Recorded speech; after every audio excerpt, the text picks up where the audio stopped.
Hey yo, c'est Gecko et aujourd'hui on va faire la review de NXT Battleground. Alors j'avais fait déjà la pronostic du même show il y a quelques jours, mais aujourd'hui on va faire la review puisque du coup dans la nuit de dimanche à lundi, j'ai regardé le lundi hein, bien sûr dans la matinée, pour regarder ce show qui était globalement très bien.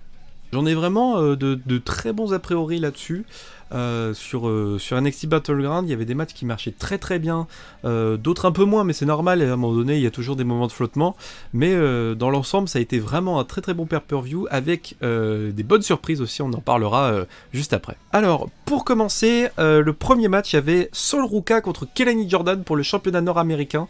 Alors j'ai noté que 2-3 trucs, donc voilà, je vais pas non plus faire tout écrire, mais en gros, ce qui se passe, il y a par exemple au niveau des tenues vestimentaires, j'avais bien aimé le côté, le tatouage qu'avait Sol Ruka, l'espèce de tatouage qui ressemblait un peu à ce que porte Zarya, donc sa consoeur, comme on dit, sa confrère. Et Kelani Jordan, je trouvais qu'elle avait une tenue qui pouvait ressembler à Kalash dans Chronokinésie, fait par La Bonne Auberge, s'il y a des gens qui connaissent. Ça me faisait un peu rappeler ça. Mais début du match, il y a plein de sauts carpés, c'est super bien chorégraphié et tout. Franchement, les deux, ils ont une très très bonne alchimie sur le ring. À un moment donné, t'as Kelani Jordan qui porte Sol Ruka pendant une bonne dizaine de secondes avant de la faire chuter. X Factor, elles montent toutes les deux sur la troisième corde. X Factor de Sol Ruka, c'était génial. Asai Moonsault porté dehors par Sol Ruka aussi. Plein de sauts carpés, enfin c'est génial, vraiment le match, c'est vraiment un match de dingue, vraiment ce match il était très très bon. Je vais vous dire un peu la fin du match, comment ça se passe. Il y a Kelani Jordan qui pose Sol Ruka sur la troisième corde. Kelani Jordan essaye de faire une attaque, sauf que Sol Ruka le contre, et derrière, pendant que Kelani Jordan se retourne, elle fait le nom de Dikembe Mutombo. Je sais pas si vous voyez le Not Today ou quoi à la Dikembe Mutombo. Ça m'a fait penser à ça. Puis Spear, quand Kelani Jordan sort du coin du ring. Super Spanish Fly de Kelani Jordan, alors qu'il y aurait eu le finish avant de... comment ça s'appelle, de Zarya qui l'a fait bouger Sol Ruka, et que du coup l'arbitre l'a renvoyé directement au vestiaire. Mais Soul Snatcher, pendant qu'elle se faisait renvoyer au vestiaire Zarya, Soul Snatcher sur Kelani Jordan du haut de la troisième corde, c'était magnifique. De base elle le fait sur la deuxième corde en mode springboard, mais là c'était magnifique à la troisième. Tombé 1, 2, 3, toujours championne. Très très bon match, je vous le recommande. 4 étoiles sur 5 j'ai noté. Quel match de dingue, franchement Sol Ruka c'est une très très bonne championne. J'ai tellement hâte de voir ce qu'ils vont lui proposer pour elle pour la suite. Je trouve que c'était vraiment un très très bon match pour commencer. Alors, deuxième match, nous avons The Culling avec, en accompagnant Easy Dame contre Hank, Tank et Briggs.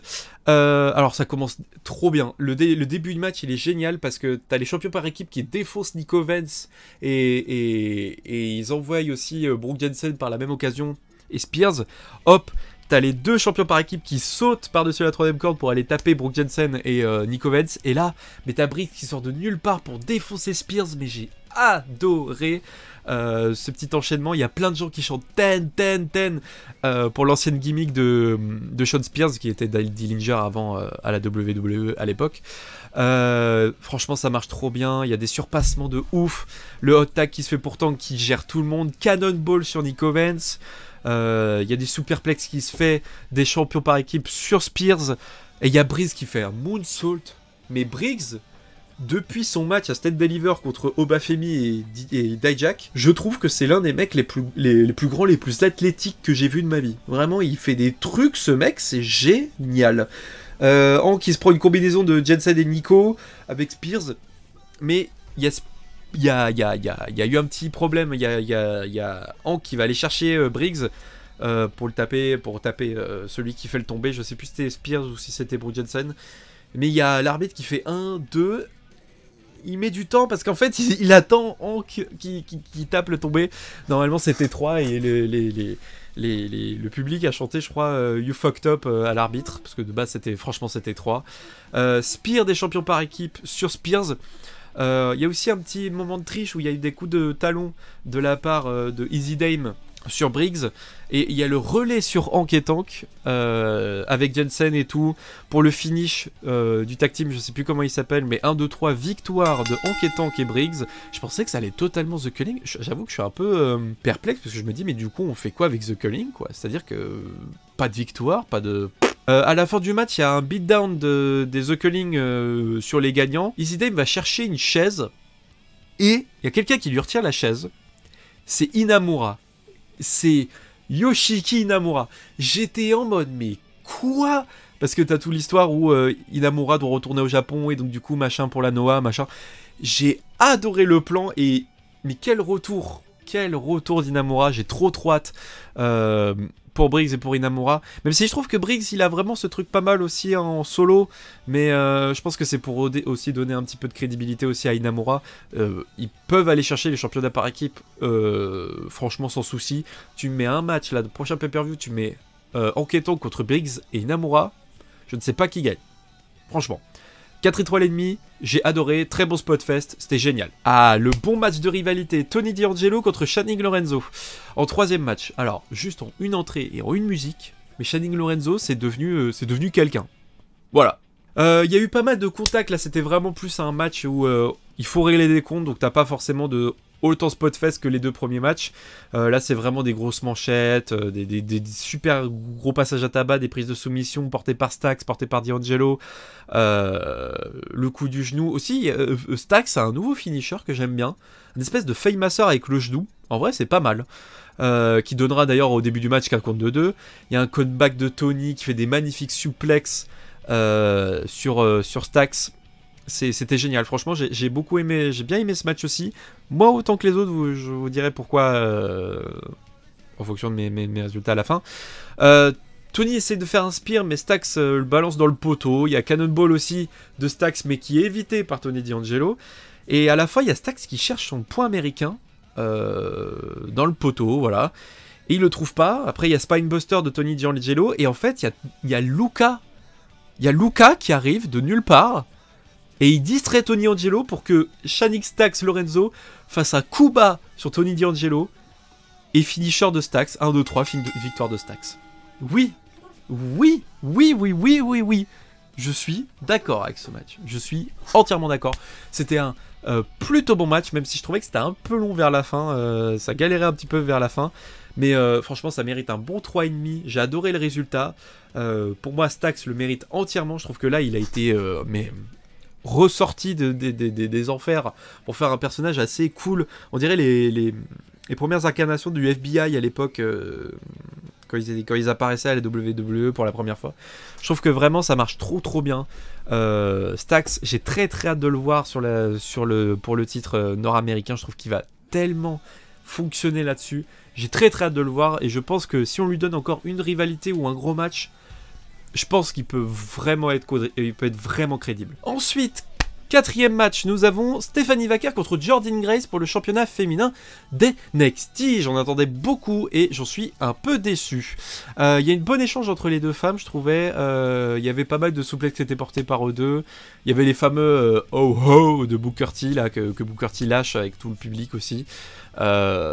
Franchement il y avait pas mal de trucs. Il y avait des Spikebusters de Grace, Underhook Powerbomb mais la force qu'a Jordynne Grace, c'est une dinguerie sans nom. C'était un plutôt bon match, même si à la fin c'était un peu bon allez hop on termine. T'as Stephanie Vaquer qui balance Grace sur les barrières de sécurité, voire un peu laide si je dis pas de bêtises. Sur ce côté-là. Après, il y a un Dragon Screw porté par Vaquer qui va monter sur la troisième corde, puis Corkscrew Moonsault, si j'ai bien compris. Magnifique Moonsault porté par Vaquer, tombé 1, 2, 3, victoire de Vaquer. J'en suis déçu de ce match. Franchement, je m'attendais à beaucoup plus.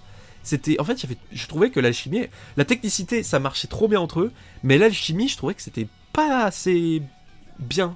C'était vraiment... Tu voyais qu'elle galérait en fait sur certains passages. C'était pas comme Sol Ruka et Kelani Jordan où tu vois vraiment qu'il y a un aspect assez important au niveau de l'alchimie. Mais là, ça marchait vraiment pas. Je trouvais que c'était vraiment pas incroyable. Et je lui ai mis 3. Franchement, j'étais vraiment déçu de ce match. Ensuite, semi-main event avec Obafemi contre Miles Bourne pour le championnat NXT. J'ai pas compris pourquoi c'était pas dans le main event. Ok, je veux bien Joe Hendry, mais pourquoi c'est pas dans le main event? Bon, très bien. À l'entrée de Miles Bourne, j'ai vu que Charles Dempsey le regarde très chelou, c'est-à-dire que même quand il lui fait un check, Charlie Dempsey ne fait rien. J'avoue que je suis un peu perplexe. J'attends le prochain épisode de NXT pour savoir, mais je suis un peu perplexe.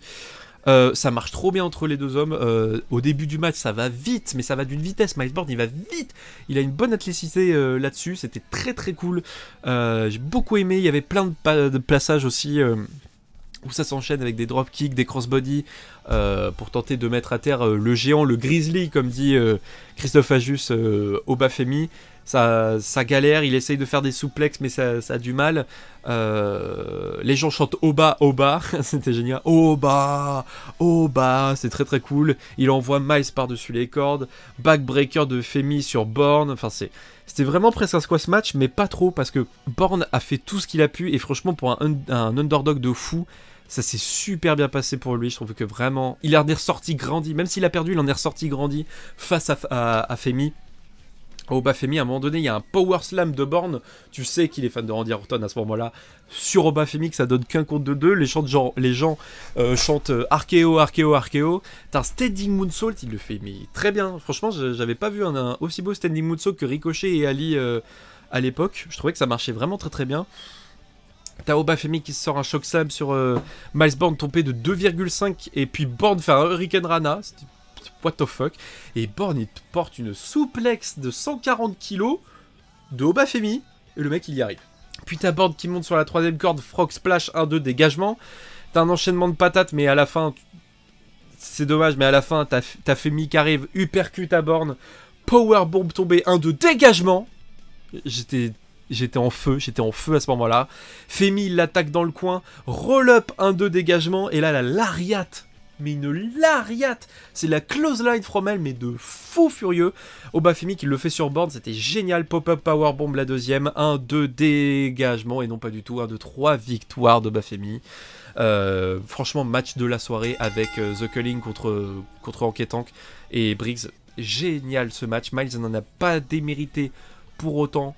Très très bon match, 4 étoiles franchement. Et il a un potentiel de fou, Miles Bourne. C'est génial. J'ai très très hâte de le voir prochainement dans NXT. Et donc, dernier match de la soirée, du coup, main event, Joe Hendry contre Trick Williams pour le championnat TNA. Trick Williams est redevenu face apparemment, hein, et oui, d'où ce match, c'est le main event de la soirée, je comprends pas. Les gens chantent TNA, TNA, TNA, pendant que d'autres chantent NXT, NXT, NXT, je trouvais ça rigolo un peu. Direct, Joe Hendry, il a pas le temps, il balance Trick Williams qui lui-même se balance par-dessus la troisième corde, là, l'espèce de saut où il fait juste un comme ça. Qui arrive directement sur Trick Williams. Les gens chantent We Believe. Je trouve que Joe Hendry était un peu out of shape. Il y a un souplex de 10 secondes tenu par Joe Hendry. Dégagement au coup de 2-2. Follow-away slam de Trick Williams qui ensuite fait la fameuse pause de Joe Hendry. Puis il monte sur la troisième corde. Mais Joe Hendry répond avec un follow-away slam. Scissors kick de Trick Williams sur Joe Hendry, puis Trick Williams fait un Spinneroonie en pointant Booker T. J'ai trouvé ça très très drôle pour la petite inspiration. Puis t'as Joe Hendry qui arrive, hop, rock bottom 1-2 dégagement. Dommage pour Joe Hendry. Après ça part à l'extérieur, projection dans les escaliers par Trick Williams, cutter de Williams, tombé dégagement au compte de 2. Franchement le match se passe très très bien et la fin du match, ok. Trick Williams a cherché le championnat TNA, qui le regarde un petit peu, il monte sur le ring, il y a l'arbitre qui fait bah non, tu vas pas l'utiliser, et Trick Williams il fait ok, je te le donne. Il se fait roll-up par Joe Hendry, 1-2 dégagement, l'arbitre pose le titre par terre, et puis à un moment donné il y a Joe Hendry qui veut tenter un slam je crois, il veut tenter le standing ovation sur Trick Williams, et là, Trick Williams, hop, il s'enlève, il balance le slam en mode presque spinebuster presque, et bam, il a claqué cette tête sur le titre. Et la trick shot, 1, 2, 3, victoire de Trick Williams. Et nouveau champion TNA. What? Je vous jure que quand j'ai regardé le match, j'étais en mode... Quoi? En fait, vous êtes en train de lui faire la porte de sortie pour Joe Hendry pour qu'il vienne à NXT ou à WWE, en fait. J'ai pas compris. Trick Williams est champion TNA. Alors, c'est la première fois, du coup, hein, depuis que TNA est en accord avec WWE, mais même, c'est la première fois que tu vois un championnat perdu d'une autre écurie. C'est quand même assez impressionnant. Mais le match n'était pas aussi bon. Je pense que le public a beaucoup aidé là-dessus. Pour moi, ça n'a donné qu'un 3,5 sur 5. C'était quand même sympa parce que le public a donné vraiment du baume au cœur, que ce soit juste pour Trick Williams. Quand il arrive, les whoop that trick de ouf, c'est pour ça que j'avais noté peut-être qu'il est face en fait. Peut-être un petit winner en fait, Trick Williams. Puis les gens qui chantent Joe Hendry, enfin vraiment un pur match à voir, mais que pour le public. Franchement, le match, sinon c'était pas plus que ça parce que je trouve que Joe Hendry il est vraiment out of shape, il galère un peu, franchement, je trouve que Joe Hendry.